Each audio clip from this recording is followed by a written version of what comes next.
Hey everyone, welcome back to my channel. It's your girl Mercy Art. I'm quite excited to have you around. In case you're new to this channel, I think according to the topics, we are covering mostly people who are interested to come to Sweden in different ways. You can either be interested to come to Sweden, maybe just visiting. In case you're planning to visit Sweden, it's a matter of being given a visa, which is going to take up to 3 months of your stay here. But in case you're planning to move to Sweden and live here for more than 3 months, as I told you earlier on in the previous video, you shall require what you call a residency permit. Now, getting a residency permit in Sweden, it has different ways in which you can acquire it. Number one is through studies. In case you're planning to come and do your degree here, it could be a bachelor's degree, master's degree, PhD, you can be granted a residency permit.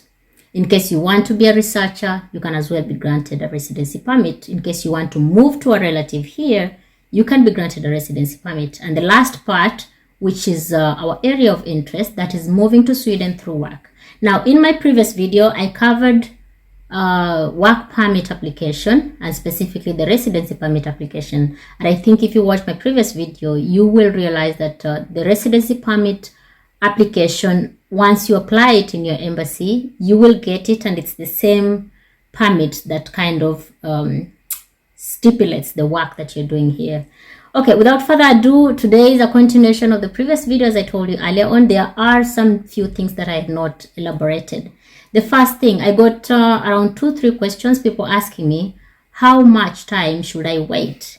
Now, we have 2 waiting periods. The first waiting period, once your application has been sent in by your employer, there is that time frame that you're supposed to wait to be called back at the embassy to give out the biometrics, assuming you're abroad, probably in Africa, in one of the countries. I keep on giving Africa as an example because I'm from there and I'm speaking from experience.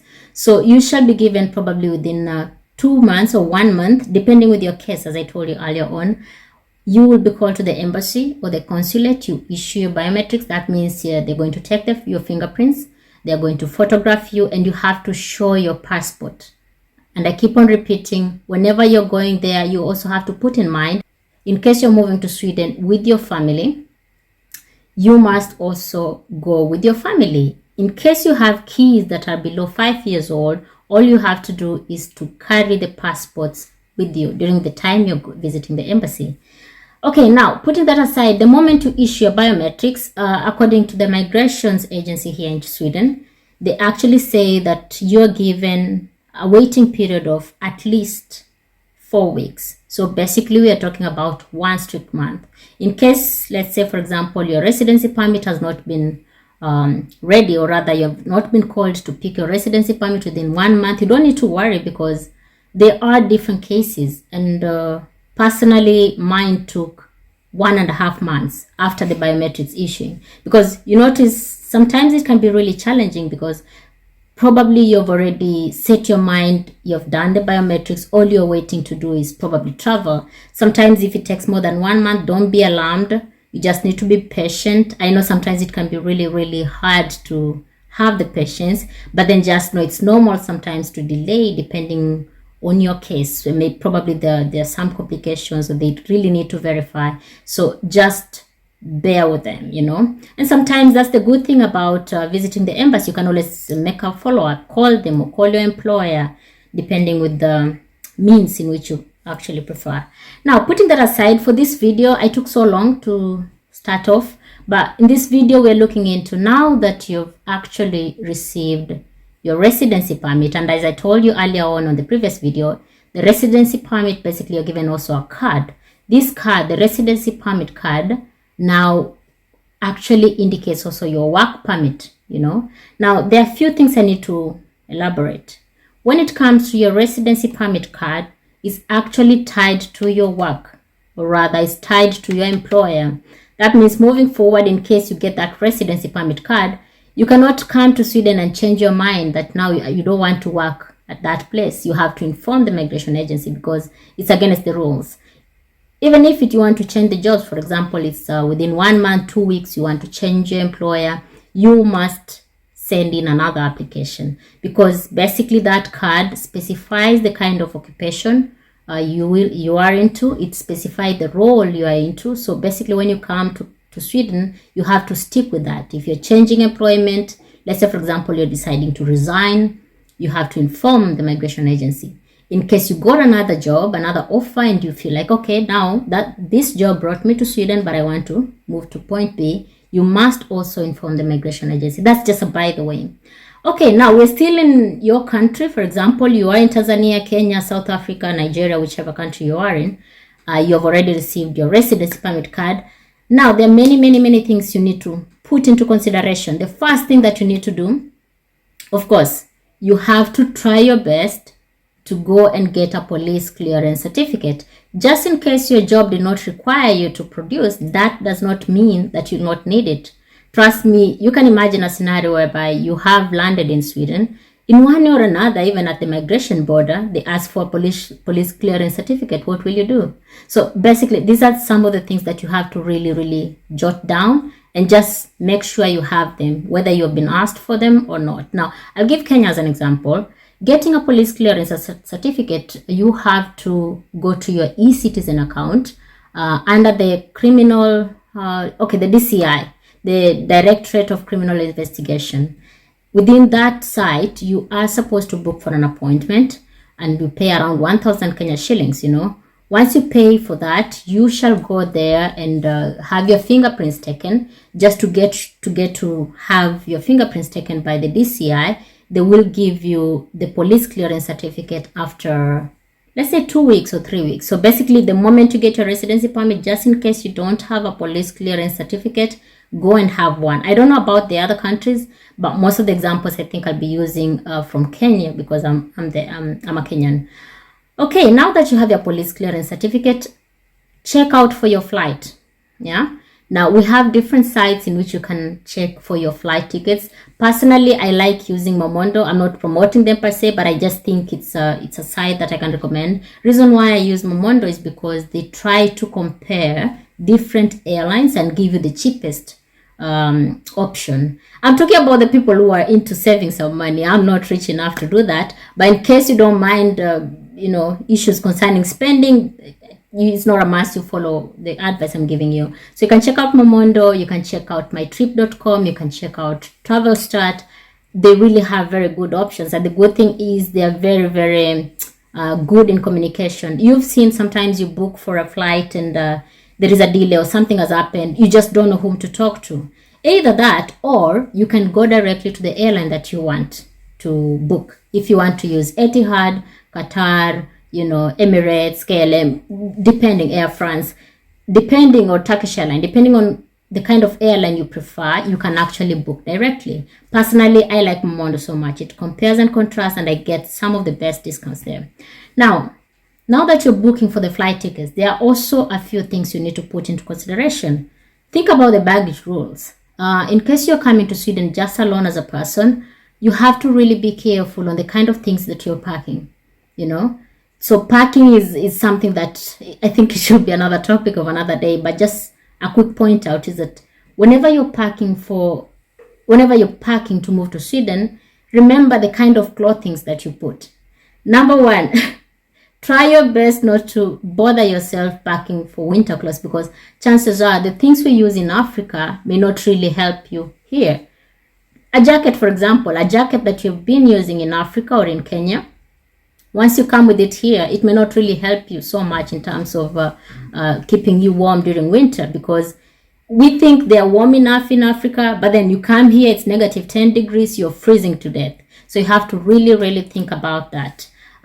If you have kids, I can really recommend when it comes to the outfit the clothing for your kids, especially for winter, you can come and shop it from here.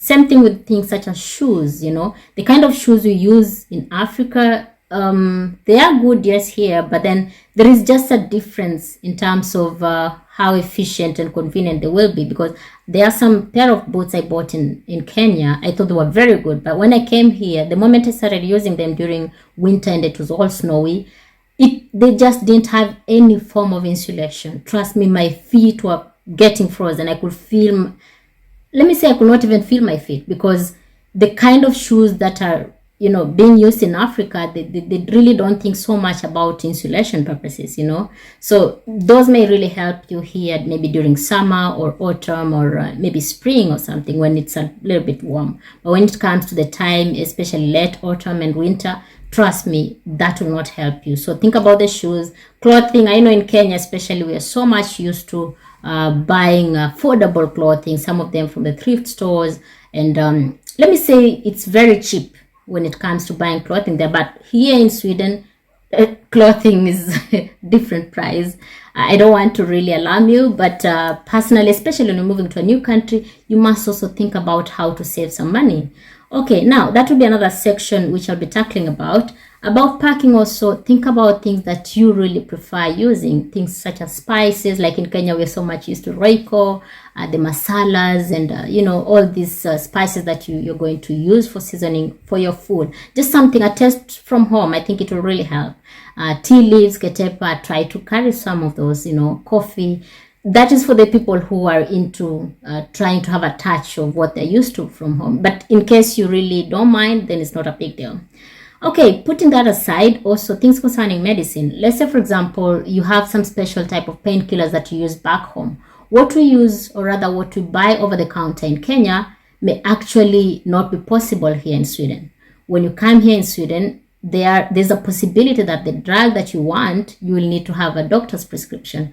And I think that may be a bit challenging, like especially for ladies, sometimes during the time you're going through your menses, you may prefer a certain type of painkiller, which may be a little bit challenging to just acquire it over the counter here in Sweden. So think about that. Same thing, the people who have kids, in case there's a special medicine that you're used to using, even the antibiotics and whatnot. Here in Sweden, you don't just walk and buy anything over the counter, Very, very strict rules. Okay, now great. Now moving forward, you also have to make sure that you take care of your finances.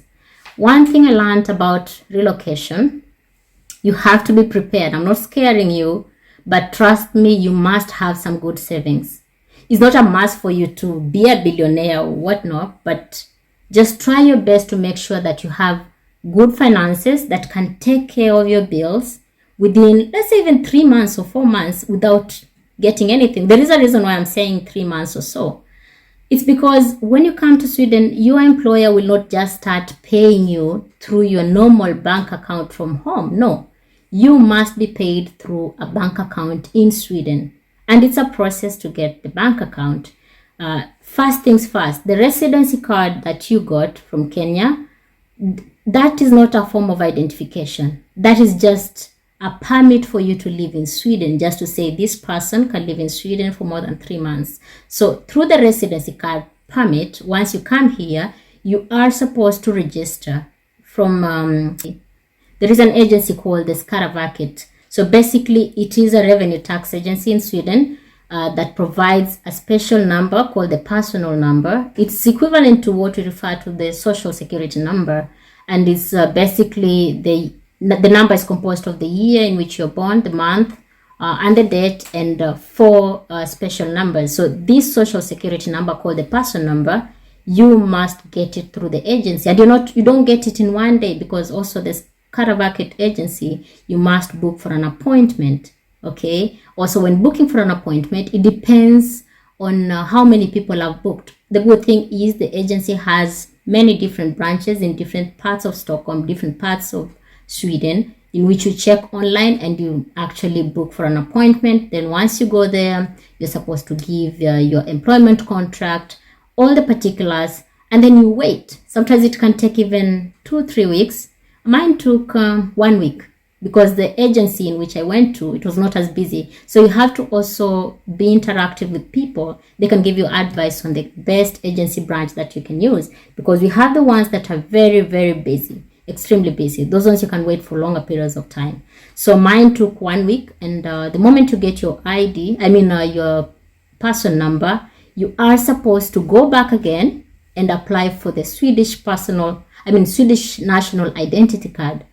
And the same thing, you have to book for an appointment. Once you book for an appointment, they will call you, and they have to check your passport, do the biometrics, check your height. To be honest, in my whole life, I had never bothered checking how tall I am.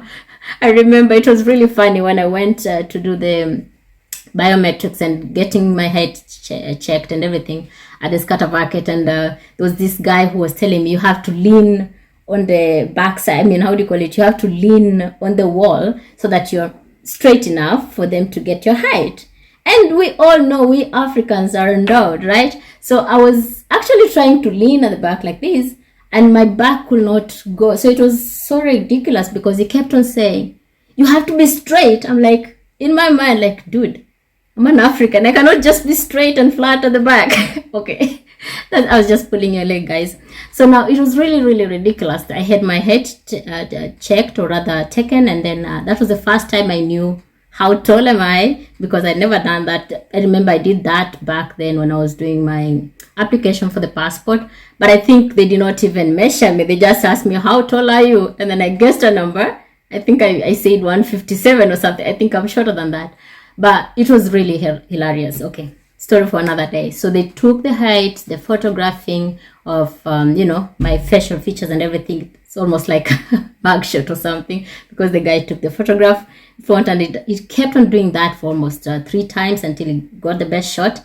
And then after that, I had to again wait for the ID to come out. It took around 2 weeks or so. So you notice during this time, because I don't have the national identity card for Sweden, that means I didn't have the bank account. Okay. And if you don't have the bank account, that means you're working, but your money is not there per se. Like, no one is paying you. They're telling you until you get a bank account, that's when you can be given the money.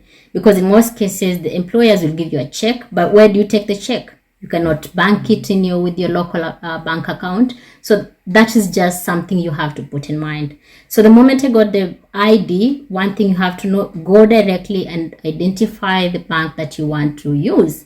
There are different amazing banks here in Sweden. We have Handelsbanken, Nordea, Swedish Bank, Swedbank. So depending with your occupation, there are different, I think, partnerships with them, with the employers or something. Like, personally, from where I work, they preferred a certain bank. It's not really a must to bank with them, but then they just say it's good if you bank with these guys. They're the ones we're in partnership with, blah, blah, blah, blah, blah. So you have to think about that in short. So once that is done, depending with how fast everything, or rather the process, is taking place, you will find yourself in a position whereby it's 1 month, 2 months, almost 2 months until you get maybe your first salary, or rather you have an account to deposit the checks that you've been given for each and every month's salary. Okay, so that's the reason why I say make sure you have some savings, because you can imagine what will you be using, how will you be paying your bills within this time frame. So think about that. Another thing about finances is when it comes to your local bank, make sure that your local bank allows you, or rather gives you, an ATM card. I mean, the card that is you're able to do transactions abroad. Because if that's not the case, it will be really hard. How will you do the transactions? For example, you want to pay for this, it will be a bit challenging. So make sure your ATM card is activated to allow you to do any transaction outside Kenya. Okay. And if that's not the case, also talk to your bank to have your online banking activated, or rather they show you the site in which you can access your online banking, and you only have to do that when you talk to your bank. Great. So putting that aside, also have some extra monies that you're going to have on the side. Don't withdraw so much, don't convert so much amount of money, because Sweden is a cashless country. Ever since I came here, the last time I held money like this, I can't even remember. In fact, it is a way in which people survive here without having the notes per se. Everything is done online. You just swipe your card and you're good to go in almost every transaction. If I'm talking about even the marketplace where you're buying tomatoes, you will find that they still use the online transactions. So don't have a lot of cash money on you. But I can advise that you probably withdraw something equivalent to maybe 100 or 200 US dollars if you're alone. In case you have a family, have some extra depending with the number of people you're coming with, So that will really, really help you a lot. Putting aside things concerning finances, you have to also remember that when it comes to Sweden, or rather, no, this is something I forgot to mention about the tickets. there are some airlines that will ask you to produce the COVID vaccination certificate. I'm not so sure. I know not everyone took the vaccine, but just in case you took the vaccine back home, make sure you download it. I think from the Ministry of Health, you can download the vaccination certificate just in case it's one of the rules for the airlines. Because personally, the airline I used when I was coming was Qatar. They didn't really require it. But at that time, the reason why I didn't use, so I actually didn't book some of the airlines is because they were asking for the many things, So just try and be equipped based on that. Also, now that you are preparing to be here, also remember that there's issue about communication. And just to kind of hint on what I mentioned earlier on about making sure that your bank allows you, or rather the card allows you to do the online transactions. There is a main reason why I was talking about online transaction. Reason being, just in case you're already here and you're working here and you probably want to send some money home, online banking will really be so much helpful to you. Now, an example for Kenyans, in case you have the online banking, let's say you have Standard Chartered, you have KCB or whatever bank you have, you notice it's through this online banking that you shall be able to access other online banking services that can allow you to send money back home. For example, Wild Remit or Remitly. So that's something you have to also put in mind, because I know sometimes it can be really a challenge whereby you want to send money home and you have to do the wire transfer, which can be a bit expensive, and there are so many requirements as well. You can always do it with your phone, through the online banking. You just transfer the funds to M-Pesa directly, or whatever means you're going to use. Great. Now, also something else you need to put into consideration is communication. Once you're in Sweden, just know that you will need to have, or rather acquire, a Swedish number, and we have different stores which are going to help you in that. We have the Convic, well, that's, I think I'll explain more, especially on another video in which I'll try and create things concerning someone who has just landed in Sweden. What do you do? Issues concerning the accommodation. Oops, I forgot to mention. You have to know that Sweden, when it comes to accommodation and renting houses, it's something you may need to start doing the search when you're back at home. So depending on the arrangement that you have with your employer, try your best to know where you shall be staying, how much you shall be paying, what's the address. These are things that you really have to put in mind, because Sweden is not like in Kenya, whereby you just walk somewhere, you see an apartment building, they've written to let, and you can walk in, talk to the caretaker, the next minute you're having the house. Nah, it doesn't work like that in Sweden. We do have different sites in which you can apply to rent a house. And depending with the site, it will give you different options. And these options are based on the area, or rather the location where the rent is. Of course, the big city like Stockholm is damn expensive. Okay, as I told you earlier on, I'm speaking from a perspective of someone who is just not super rich, So to me, it's even other people consider Stockholm to be a very expensive city. That's one. But if you have some good money, you don't need to worry about that. That's sorted. Then we have bigger cities like Gothenburg, Malmö. Chances are they may be a little bit cheaper than Stockholm, but I'm giving Stockholm as an example because that's where I live. And that's the capital city of Sweden. Let's say it's the heart of Sweden. So getting accommodation again also can prove to be a challenge because it's on high demand.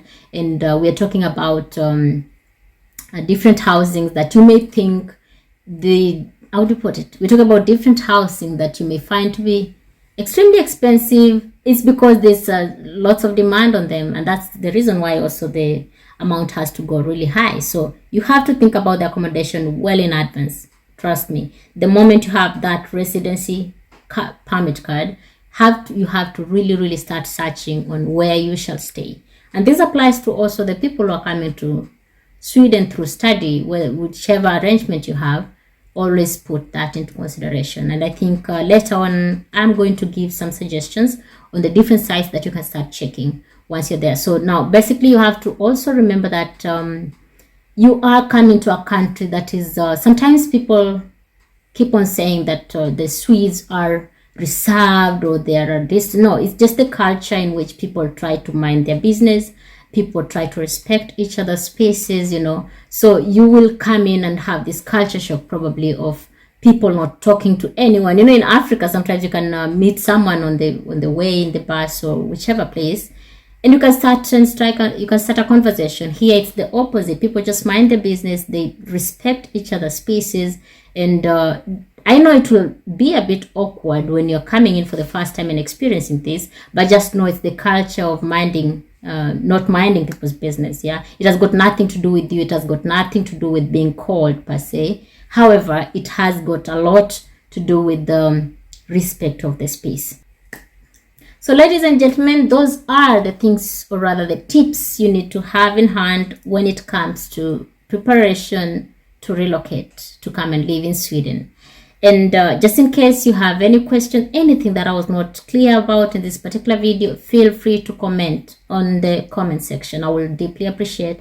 I deeply appreciate your feedback. And I think it's through the feedback that I was able to create this video. So basically, try your best to always suggest something, give an opinion of something. In case you live in Sweden, if you want to give some advice to someone who is in this position, they are actually preparing to come here, feel free to just put it out there. I will highly appreciate. In the meantime, it's a bye. In Swahili, we say kwaheri.